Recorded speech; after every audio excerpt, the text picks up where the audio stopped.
News ba sangwa Congo na banda kuna bino la spécialité ya proverbe 30-30 en direct ya mongalema England Manchester ba sangwa Congo ezali bongo spécialité na biso toyaka kopesa bino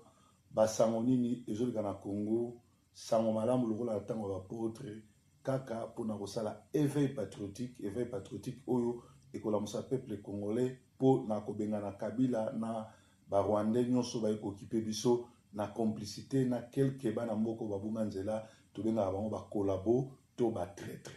ba sango ya Congo ezali pasi pe mawa kolela na koseka makambo ezolika na Congo ebembe ya olangi ekomi Kinshasa te ebembe ya olangi bakangi yango na Kabila emeka koniata Kinshasa te parce que Kabila azobanga que attroupement monene soki salami ekoki komema soulèvement populaire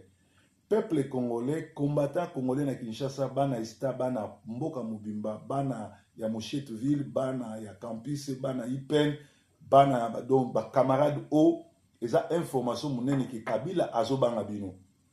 parce que azobanga ebembe ya Tshisekedi ya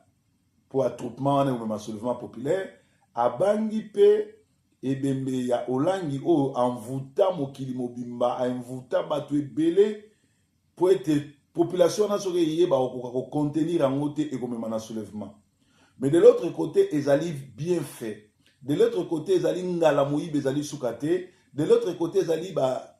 envoûté oyo bautaki États-Unis Canada France partout na monde baye kokunda papa olangi mais pourtant baboti na bango ba mama na bango ba ndeko na bango ba kufa ba yate quel koloka quel soni quel bozoba quel envoûtement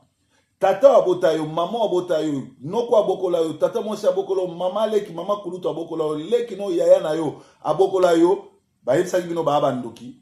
okoki koya ko s'incliner liboso ya corps na yete mais bino moko pona kolakisa ke boza ba envoûté il faut luka ma délivrance oyo nyonso tu alongwaki mboka mupaya kobanda diaspora congolaise ebandi na diaspora ebandi na Congo Brazzaville ti na Honolulu okoza na Japon États-Unis na Canada un peu partout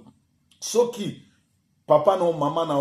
membre moko ya famille na kufa okenda te ekofutaki ticket pona okende ko s'incliner liboso ya corps ya moloki pe ndoki monene oyo akena lifelo lente mais sûrement papa olangi c'est bien fait pour toi ngala moyibe eza suka te milimo ya bakufi ekangi bino parce que ndenge boboya kokende ko s'incliner liboso ba famille na bino liboso ba tata na bino ba mama na bino engeki kozala injure soki corps wana eyaka donc c'est bien fait pour na bino boluka vraiment délivrance bino pour ça et déplacement parce que eza koloka ezali buzoba ezali envoûtement tata abota o mama abota yo omoni place bakunda ete mais un doki un sorcier o se déplacer au futina ba hôtel au futina ba billet oye et sali bino bien bozongi na soni pe bomoni bien que maman olangi aza lukuta c'est une sorcière a respectera peu même bino bandimité puisque ayebaki bien que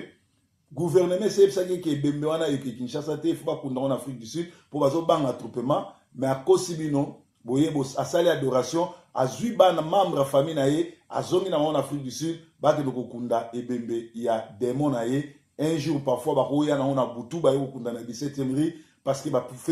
futie mbongo ebele pote et salamandengwana donc ba oyo nyonso batikaki ba famille na bango batikaki bana na bango bayaki et pourtant na liwa papa ya mama boyaki te soni nde bozonga na vieux bolotaka ta bakoko na bino bandeko na bino babetaka bino filmu na butu parce que boza vraiment envoûté Satan anyonga bino bien parce que Bible soba honore ton père et ta mère est un commandement avec bénédiction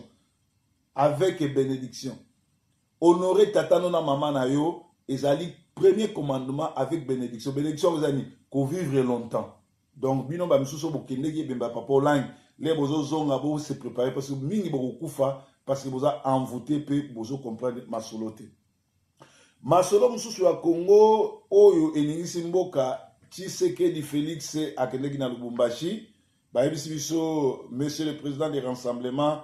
Azana Lubumbashi bravo pour avoir osé, félicitations pour avoir réussi. Il n'y a pas de forteresse imprenable, il n'y a que des citadelles mal attaquées. Yesu Kitenge. Alors, ici, le président Kingu Dungu Yangu, félicitations pour cette grande mobilisation. Meeting Antoine Saint-Exupéry a dit l'occasion manquée est celle-là même qui compte. Merci Kitenge Yesu. On a moni Kitenge Yesu, mutu a commis, commis de biso ce soir que Félix Tshisekedi tabasser collaborateur naïe na Lubumbashi et sali réussite totale. Et zo kamusangai soki un simple déplacement ya Félix Tshisekedi na Lubumbashi bozo kokoma bozo paniquer biso tozo senga te Félix Tshisekedi akende na Lubumbashi biso tozo senga Félix Tshisekedi abimisa population na Kinshasa ti Kabila kokende. Pourquoi bozo distraire biso? Pourquoi bozo changer objectif? Ngongande yangoyo bo banda ko bimisa population na Kinshasa peut Kabila asi a décidé à tika la libela et puis soki bondimi ke l'élection que na 2019 c'est-à-dire et au salamagate. Figurez-vous que Azolanda système maréchal Aviva de 1990 à 1997 7 ans il y a pouvoir, il y a illégalité, il y a boule ti ba Rwanda ba eko bengane. Donc Kabila soto bengani était akobanda ko boma, akosomba occupation, akosomba ko opposition, to yoki il semblerait que Kabundu akabun na Bazaïba bazwa ko kota na gouvernement ya Chibala le collabo. Ça à prendre avec réserve et zali ba information et elibiso to confirmer en on noté mais ekoyeba na mikolezoya lisusu ba ndeko na biso na ya Belgique ba sali sit in ya protestation contre la rencontre Mende Reindex et c'est là mino ba Mende azalaka agent ya ba Belge auprès du gouvernement congolais et puis c'est na biso to yeba ke ba pesaki bango c'est-à-dire ba sanction. Mais si vous avez une sanction, ba pesa yesusu la sanction na po akinota la maman na papa na et pourtant yem tolobaki azana likamu na Belgique. C'est-à-dire et c'est bien biso to ba ennemi à Congo, ba Belge ba ina biso banda to joie indépendance di lelo, pe photo sala nyonso tout longwa colonie belge to koma na biso ta colonie anglaise parce que banglais ba colonie na bango nyonso tout esika ba coloniser bango droit de l'homme alaka respect constitution alaka bayebi social bayebi nyonso tala ba Ghanéen tala ba Nigérien tala Afrique du Sud tala Zimbabwe tala wapi okomona ke ba respecter ba colonie na bango donc ba Belge futo bima parce que baza ko sakana biso plutôt compter sur bangote. Merci na bandeko oyo baza ko sala sitting kuna e ko za malam. Alors ezali vraiment sanction ezali ciblé ou l'hypocrisie ya ba Belge. Donc ezali hypocrisie beaucoup ko ba ke mutu moko aza sanctionné te parce que ceux bazaki sanctionné ngeza ndengwana. Alors ba biso en marge de sa visite à Kinshasa, l'ambassadrice de JISA à l'ONU autre babengi na kombo ya Nikki Haley je crois, les familles des prisonniers politiques de la RDC tiennent à rencontrer Nikki Haley au azali bongo qui sa ambassadrice ya États-Unis na ONU pe au azali envoyé spécial ya Donald Trump et venu boye bake à chaque fois banga baboma les criminels ou bien dictateur moko tyran moko batindaka batuna bango boye Richardson Musala Salaki et pa ya Mose Kabila lelo pe Nikki Haley akei kuna pona kokuta na Kabila da a yebisa eke il faut akende poso akete ekosila mais na ko profiter ko yebisa ba camarades onyo so ba universitaire pe ba tonyo surtout ya opposition ngonga malamu ya kobimisa population libanda ko banda soulèvement na miso mwana mwasi oza malamu po Kabila akoyi ko bimisa ba mercenaires na etina ba occupant na ete ba beta masasi tango ambassadrice oyo azana Congo. Vraie occasion yangoyo le 26, le 27, le 28 bobi sa population libanda bobanda soulèvement populaire aux amalamu parce que témoin munene oyo Kabila zobanga ezali bongo Nikki Haley abozalawana po na ko témoigner pe ko tsala ndeli Kabila na groupe na e ba kokende lisusu awa tozo kokamwa Conseil supérieur de la magistrature à l'occasion du ministère de la Justice fait tache d'huile. À l'occasion des ministres de la Justice, donc l'allocation des ministres de la Justice fait tache d'huile. Autour des discours prononcés mercredi 10 octobre dernier à l'ouverture de l'Assemblée extraordinaire des assises du Conseil supérieur de la magistrature par le ministre d'État chargé de justice, le criminel Alexis Tambouy Mwamba, la polémique enfle. D'une part, les avis sont partagés dans les chefs de Congolais. Les uns soutiennent le point de vue du ministre criminel qui a appelé les chats par son nom, tandis que les autres condamnent ces derniers, estimant que la corruption est une imperfection majeure qui gangrène la société congolaise de façon indistincte. D'autre part, lésés et blessés dans leur amour propre par des propos incendiaires du ministre criminel qui n'a pas mâché de ces mots, le magistrat exige des excuses de la part de l'autorité du tutelle pour leur avoir manqué de considération. Ils vont plus loin en décidant d'observer un arrêt de travail le lundi 23, donc Basalaki Angolobi, et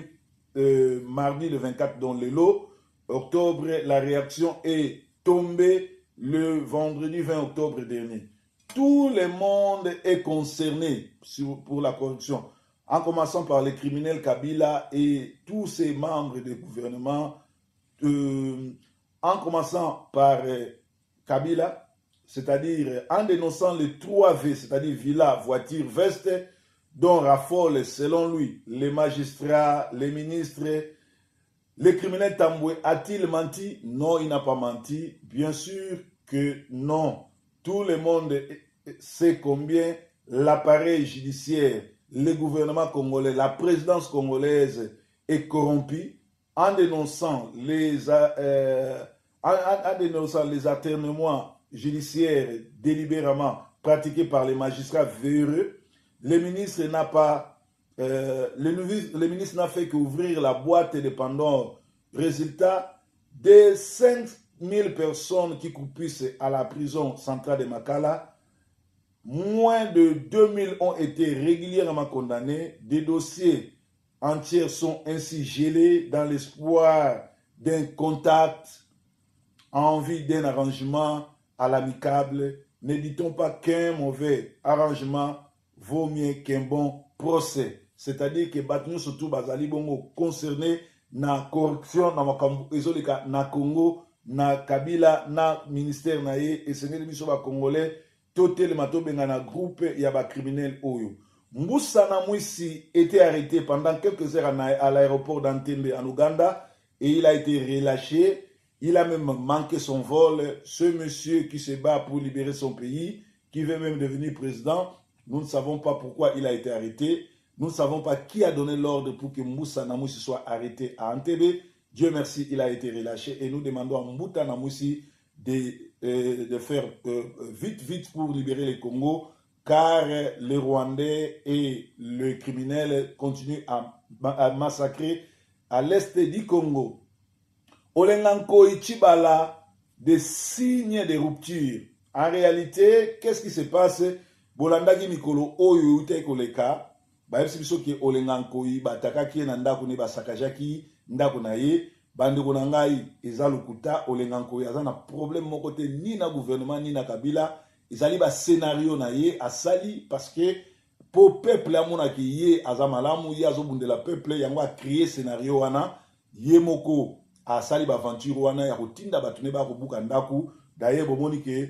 une semaine après l'attaque de son domicile à Kinshasa, le président du Conseil national de suivi de l'accord CNCA, Joseph Olenganko, qui n'a jamais été voté, sa proposition, n'a pas voté, a été makota n'a pas fonction, s'interroge sur l'absence d'intervention de la police, celui qui est censé surveiller l'avancée d'un processus électoral très controversé, ne cache pas ses divergences avec le pouvoir. Eza Lokuta, donc, ezali scénario Yemogasali pour attirer moi sympathie parce que Batouba inaki population inaki yango a créé elo kwandengwana, mais en réalité azali na katia ben ayebi tina ba vota ki mais loko souci na yali nini ba libérer bango ba mbongo parce que ya komaki wana poazo mbongo pe mbongo wana ekoyede a continuer ko bala pe asala ba aventure ni na salaka. c'est-à-dire basango Congo ezalaki oyo na yebisi bino parce que ça nouvelle en bref. Alors biso bana Congo to sangana, biso bana Congo to sa bomoko pona ko bengana occupation oyo to telemela to tindika monsieur qui ça monsieur Tshisekedi a tika ba scénario ya kokende na Lubumbashi mais a sang sa population na Kinshasa peut pas libérer Kinshasa na Robenga Kabila. L'occupation a contourné les institutions congolaises par une confusion de langage extrait dans la résistance qui devient confus par certains résistants, faibles de comprendre. Moïse Katumbi est au service des Rwandais, il a l'argent, il a des millions, mais il tient des discours pour protéger Kabila. Jusque-là, n'a pas d'armée, ne veut pas voir de la milice pour chasser Kabila. Alors, dans l'opposition et dans la diaspora, avec son lieutenant Francis Kalombo, comme mission de rendre le langage des résistants comme le langage des oppositions. Alors, les prêtres catholiques sont des traîtres depuis 1480 en Afrique. Et les politiciens qui sont au Congo sont des comédiens comme mission de battre la population, de le faire dormir, mais ils sont rémunérés par les lobbying qui sont les patrons de l'occupation de notre pays. Et nous avons encore l'opposition qui est corrompue, l'opposition qui est en perte de vitesse, l'opposition qui ne sait pas à quel sens se vouer. Alors, ezali mawamingi photo bengana bato oyo. Lisusu tozui ba ninga oyo balobi dans la pluie des communications en provenance de Kabylie aux abois et sans cesse, il est question que Félix fonce et fonce alors. Le pouvoir ne se donne pas mais s'arrache. Les principes est universel. Il y aura guerre de cadeaux qu'elle l'offrira à l'opposition politique au Congo. Alors, sans propagande de développement au Congo, si ce n'est pas voler, piller, brader et puis corrompre à l'interne et à l'intérieur et à l'extérieur avec les ressources du Congo, Kabila, le Rwandais, est décidé sans discours de sa part de demeurer au pouvoir, à l'instar de bien d'autres modèles dans les sous-régions et d'ailleurs comme dictateurs qui l'ont soutenu, qui continuent de le soutenir. Que Félix ait l'esprit de M. Tshisekedi est entré dans l'histoire politique au Congo par suite de son meeting au pont Gabi le 17 janvier 1988. Par exemple, Tshisekedi n'était pas autorisé pour tenir des meetings. Il dit aller de l'avant, seul contre tous, et Mobutu et ses sbires pris à témoin. Le monde entier suit la dictature de Kabila. L'opposition doit pousser Kabila à faire une faute et sans répit. Tout ce que Kabila et son entourage des racailles pratiquent rentre dans la tactique de la paix. Or, la paix n'offre rien de positif. Donc, et ce n'est pas opposition na Tshisekedi Félix va pousser Kabila na faute liboso à la communauté internationale parce que azobanga kokanga bibembe ya Tshisekedi ezongate ya olangi les démons ezongate ko boya betidia babima ko boma ko sala boye ezali ko kotse na paix soki batindi ki na erreur amonene ezali ko bimisa population libanda. Erreur nous surtout Kabila au sala monde entier aux la témoin et ko déclencher eloko moko parce que Kabila ko pesa kadote lokola azana zoba lokola nanga oyo azo ko exécuter ba ordre na nyonso et seneli biso to pousser na erreur amonene ali lokola niki hale azawana na akokoma na Congo population na opposition obima bosimisa Kabila grand touche peto bengana et aux amalam ezaki breaking news alelo bandeko oyo bakende ko lela les démoniaques olangi bandeko oyo bakendeki kolela mama olangi na mobile na bandoki bozui ndenge bembeyete kaka ndenge boboye kolela baboti na bino ndenge pe nzamba boyi bolela mama olangi lipate la lepa na bino ezaki bongo breaking news basangwa Kongo na bandako na bino tomona lisusu lobi po na journal lisusu Yesu azankolo baba for now.